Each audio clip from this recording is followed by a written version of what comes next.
بسم اللہ الرحمن الرحیم۔ شروع اللہ کا نام لے کر جو بڑا مہربان نہایت رحم والا ہے۔ الف لام میم۔ کیا لوگ یہ خیال کیے ہوئے ہیں کہ صرف یہ کہنے سے کہ ہم ایمان لے آئے چھوڑ دیے جائیں گے اور ان کی آزمائش نہیں کی جائے گی؟ اور جو لوگ ان سے پہلے ہو چکے ہیں ہم نے ان کو بھی آزمایا تھا اور ان کو بھی آزمائیں گے، سو اللہ ان کو ضرور معلوم کرے گا جو اپنے ایمان میں سچے ہیں اور ان کو بھی جو جھوٹے ہیں۔ کیا وہ لوگ جو برے کام کرتے ہیں یہ سمجھے ہوئے ہیں کہ یہ ہمارے قابو سے نکل جائیں گے؟ جو فیصلہ یہ کرتے ہیں برا ہے۔ جو شخص اللہ کی ملاقات کی امید رکھتا ہو تو اللہ کا مقرر کیا ہوا وقت ضرور آنے والا ہے، اور وہ سننے والا ہے، جاننے والا ہے۔ اور جو شخص محنت کرتا ہے تو اپنے ہی فائدے کے لیے محنت کرتا ہے، بے شک اللہ تو سارے جہان سے بے نیاز ہے۔ اور جو لوگ ایمان لائے اور نیک عمل کرتے رہے ہم ان کے گناہوں کو ان سے دور کر دیں گے اور ان کو ان کے اعمال کا بہت اچھا بدلہ دیں گے۔ اور ہم نے انسان کو اس کے ماں باپ کے ساتھ نیک سلوک کرنے کا حکم دیا ہے۔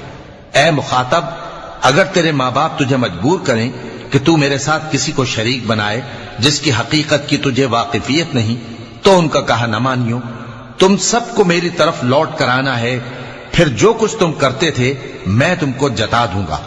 اور جو لوگ ایمان لائے اور نیک عمل کرتے رہے ان کو ہم نیک لوگوں میں داخل کریں گے۔ اور بعض لوگ ایسے ہیں جو کہتے ہیں کہ ہم اللہ پر ایمان لائے، پھر جب ان کو اللہ کے راستے میں کوئی ایذا پہنچتی ہے تو لوگوں کے ایذا پہنچانے کو یوں سمجھتے ہیں جیسے اللہ کا عذاب۔ اور اگر تمہارے پروردگار کی طرف سے مدد پہنچے تو کہتے ہیں کہ ہم تو تمہارے ساتھ تھے۔ کیا جو اہل عالم کے سینوں میں ہے اللہ اس سے واقف نہیں؟ اور اللہ ان کو ضرور معلوم کرے گا جو سچے مومن ہیں، اور وہ منافقوں کو بھی معلوم کر کے رہے گا۔ اور جو کافر ہیں وہ مومنوں سے کہتے ہیں کہ ہمارے طریقے پر چلو اور ہم تمہارے گناہ اٹھا لیں گے، حالانکہ وہ ان کے گناہوں کا کچھ بھی بوجھ اٹھانے والے نہیں۔ کچھ شک نہیں کہ یہ جھوٹے ہیں، اور یہ اپنے بوجھ بھی اٹھائیں گے اور اپنے بوجھوں کے ساتھ اور لوگوں کے بوجھ بھی۔ اور جو جھوٹ یہ لوگ گھڑتے رہے قیامت کے دن ان کی ان سے ضرور پرسش ہوگی۔ اور ہم نے نوح کو ان کی قوم کی طرف بھیجا تو وہ ان میں 50 برس کم 1000 برس رہے۔ پھر ان لوگوں کو طوفان کے عذاب نے آ پکڑا اور وہ ظالم تھے۔ پھر ہم نے نوح کو اور کشتی والوں کو نجات دی اور کشتی کو اہل عالم کے لیے نشانی بنا دیا۔ اور ابراہیم کو یاد کرو جب انہوں نے اپنی قوم سے کہا کہ اللہ کی عبادت کرو اور اس سے ڈرو، اگر تم سمجھ رکھتے ہو تو یہ تمہارے حق میں بہتر ہے۔ تم تو اللہ کو چھوڑ کر بتوں کو پوجتے اور جھوٹی باتیں بناتے ہو۔ جن لوگوں کو تم اللہ کے سوا پوجتے ہو وہ تم کو رزق دینے کا اختیار نہیں رکھتے، بس اللہ ہی کے ہاں سے رزق طلب کرو اور اسی کی عبادت کرو اور اسی کا شکر کرو، اسی کی طرف تم لوٹ کر جاؤ گے۔ اور اگر تم جھٹلاتے ہو تو تم سے پہلے بھی امتیں اپنے پیغمبروں کی تکذیب کر چکی ہیں، اور پیغمبر کے ذمے کھول کر سنا دینے کے سوا اور کچھ نہیں۔ کیا انہوں نے نہیں دیکھا کہ اللہ کس طرح خلقت کو پہلی بار پیدا کرتا ہے پھر کس طرح اس کو دوبارہ پیدا کرے گا؟ یہ اللہ کو آسان ہے۔ کہہ دو کہ ملک میں چلو پھرو اور دیکھو کہ اس نے کس طرح خلقت کو پہلی دفعہ پیدا کیا ہے، پھر اللہ ہی دوسری بار بھی پیدا کرے گا۔ بے شک اللہ ہر چیز پر قادر ہے۔ وہ جسے چاہے عذاب دے اور جس پر چاہے رحم کرے، اور اسی کی طرف تم لوٹائے جاؤ گے۔ اور تم اس کو نہ زمین میں عاجز کر سکتے ہو نہ آسمان میں، اور نہ اللہ کے سوا تمہارا کوئی دوست ہے اور نہ مددگار۔ اور جن لوگوں نے اللہ کی آیتوں سے اور اس کے سامنے حاضر ہونے سے انکار کیا وہ میری رحمت سے نا امید ہو گئے ہیں، اور ان کو درد دینے والا عذاب ہوگا۔ تو ان کی قوم کے لوگ جواب میں بولے تو یہ بولے کہ اسے مار ڈالو یا جلا دو، مگر اللہ نے ان کو آگ میں جلنے سے بچا لیا۔ جو لوگ ایمان رکھتے ہیں ان کے لیے اس میں نشانیاں ہیں۔ اور ابراہیم نے کہا کہ تم جو اللہ کو چھوڑ کر بتوں کو لے بیٹھے ہو تو دنیا کی زندگی میں باہم دوستی کے لیے، مگر پھر قیامت کے دن ایک دوسرے کی دوستی سے انکار کر دو گے اور ایک دوسرے پر لعنت بھیجو گے، اور تمہارا ٹھکانہ دوزخ ہوگا اور کوئی تمہارا مددگار نہ ہوگا۔ پس ان پر ایک لوط ایمان لائے اور ابراہیم کہنے لگے کہ میں اپنے پروردگار کی طرف ہجرت کرنے والا ہوں، بے شک وہ غالب ہے، حکمت والا ہے۔ اور ہم نے ان کو اسحاق اور یعقوب بخشے اور انہی کی اولاد میں پیغمبری اور کتاب رکھ دی، اور ان کو دنیا میں بھی ان کا صلہ عنایت کیا اور وہ آخرت میں بھی نیک لوگوں میں ہوں گے۔ اور لوط کو یاد کرو جب انہوں نے اپنی قوم سے کہا کہ تم عجب بے حیائی کے مرتکب ہوتے ہو، تم سے پہلے اہل عالم میں سے کسی نے ایسا کام نہیں کیا، کیا تم مردوں کی طرف مائل ہوتے اور رہزنی کرتے ہو اور اپنی مجلسوں میں ناپسندیدہ کام کرتے ہو؟ تو ان کی قوم کے لوگ جواب میں بولے تو یہ بولے کہ اگر تم سچے ہو تو ہم پر عذاب لے آؤ۔ لوط نے کہا کہ اے میرے پروردگار، ان مفسد لوگوں کے مقابلے میں مجھے نصرت عنایت فرما۔ اور جب ہمارے فرشتے ابراہیم کے پاس خوشی کی خبر لے کر آئے تو کہنے لگے کہ ہم اس بستی کے لوگوں کو ہلاک کر دینے والے ہیں کہ یہاں کے رہنے والے نافرمان ہیں۔ ابراہیم نے کہا کہ اس میں تو لوط بھی ہیں۔ وہ کہنے لگے کہ جو لوگ یہاں رہتے ہیں ہمیں سب معلوم ہیں، ہم ان کو اور ان کے گھر والوں کو بچا لیں گے بجز ان کی بیوی کے کہ وہ پیچھے رہنے والوں میں ہوگی۔ اور جب ہمارے فرشتے لوط کے پاس آئے تو وہ ان کی وجہ سے ناخوش اور تنگ دل ہوئے۔ فرشتوں نے کہا کچھ خوف نہ کیجیے اور نہ رنج کیجیے، ہم آپ کو اور آپ کے گھر والوں کو بچا لیں گے مگر آپ کی بیوی کے پیچھے رہنے والوں میں ہوگی۔ ہم اس بستی کے رہنے والوں پر اس سبب سے کہ یہ بدکرداری کرتے رہے ہیں آسمان سے عذاب نازل کرنے والے ہیں، اور ہم نے سمجھنے والے لوگوں کے لیے اس بستی کی ایک کھلی نشانی چھوڑ دی۔ اور مدین کی طرف ان کے بھائی شعیب کو بھیجا تو انہوں نے کہا اے قوم، اللہ کی عبادت کرو اور روز آخر کے آنے کی امید رکھو اور ملک میں فساد نہ مچاؤ، مگر انہوں نے ان کو جھوٹا سمجھا، سو ان کو زلزلے کے عذاب نے آ پکڑا اور وہ اپنے گھروں میں اوندھے پڑے رہ گئے۔ اور عاد اور سمود کو بھی ہم نے ہلاک کر دیا، چنانچہ ان کے ویران گھر تمہاری آنکھوں کے سامنے ہیں، اور شیطان نے ان کے اعمال ان کو آراستہ کر دکھائے اور ان کو سیدھے رستے سے روک دیا، حالانکہ وہ دیکھنے والے لوگ تھے۔ اور قارون اور فرعون اور حامان کو بھی ہلاک کر دیا، اور ان کے پاس موسیٰ کھلی نشانیاں لے کر آئے تو وہ ملک میں مغرور ہو گئے، اور وہ ہمارے قابو سے نکل جانے والے نہ تھے، تو ہم نے سب کو ان کے گناہوں کے سبب پکڑ لیا۔ سو ان میں کچھ تو ایسے تھے جن پر ہم نے پتھروں کا مے برسایا، اور کچھ ایسے تھے جن کو چنگھاڑ نے آ پکڑا، اور کچھ ایسے تھے جن کو ہم نے زمین میں دھسا دیا، اور کچھ ایسے تھے جن کو غرق کر دیا۔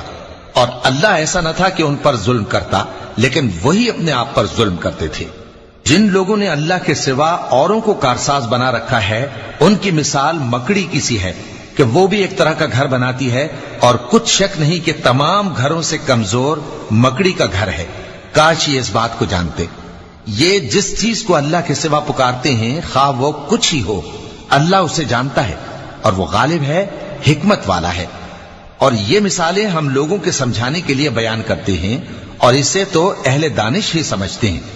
اللہ نے آسمانوں اور زمین کو حکمت کے ساتھ پیدا کیا ہے، کچھ شک نہیں کہ ایمان والوں کے لیے اس میں نشانی ہے۔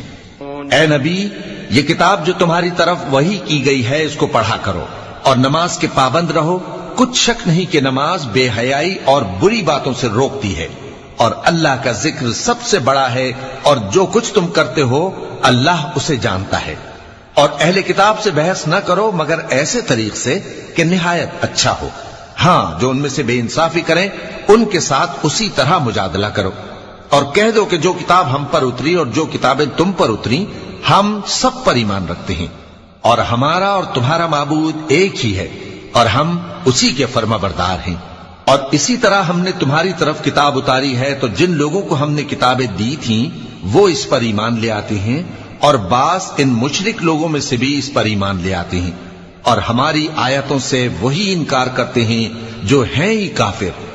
اور تم اس سے پہلے کوئی کتاب نہیں پڑھتے تھے اور نہ اسے اپنے ہاتھ سے لکھ ہی سکتے تھے، ایسا ہوتا تو اہل باطل ضرور شک کرتے، بلکہ یہ روشن آیتیں ہیں جن لوگوں کو علم دیا گیا ہے ان کے سینوں میں محفوظ، اور ہماری آیتوں سے وہی لوگ انکار کرتے ہیں جو بے انصاف ہیں۔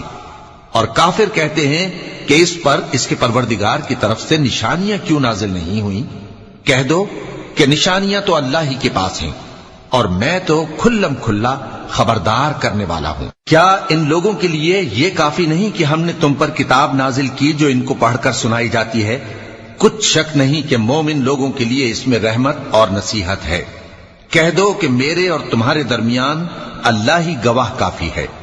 جو چیز آسمانوں اور زمین میں ہے وہ سب کو جانتا ہے، اور جن لوگوں نے باطل کو مانا اور اللہ سے انکار کیا وہی نقصان اٹھانے والے ہیں۔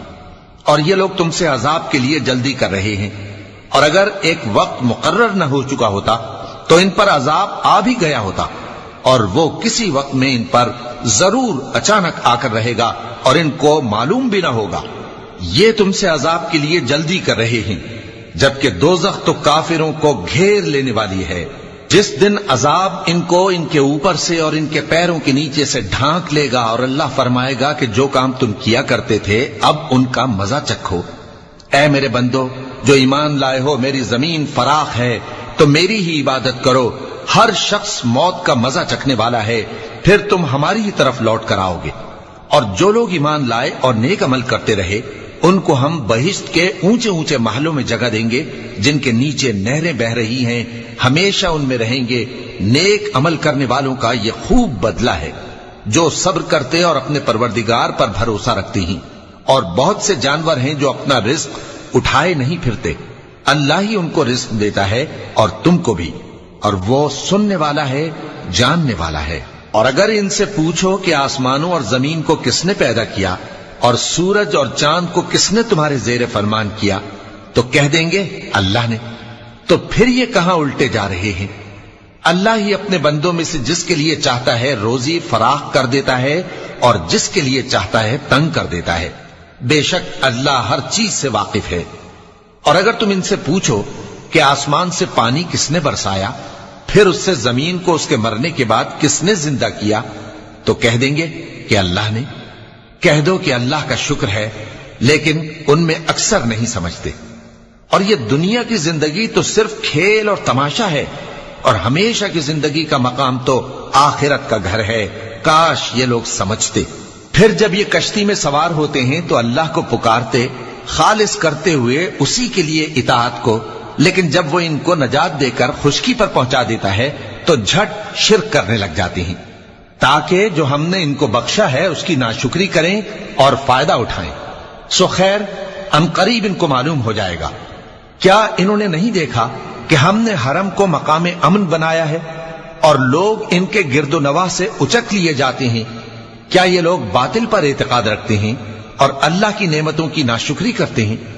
اور اس سے بڑا ظالم کون جو اللہ پر جھوٹ بہتان باندھے، یا جب حق بات اس کے پاس آئے تو اس کی تکذیب کرے؟ کیا کافروں کا ٹھکانہ جہنم میں نہیں ہے؟ اور جن لوگوں نے ہمارے راستے میں محنت کی ہم ان کو ضرور اپنے رستوں پر چلا دیں گے، اور اللہ تو نیکوکاروں کے ساتھ ہے۔ صدق اللہ العظیم۔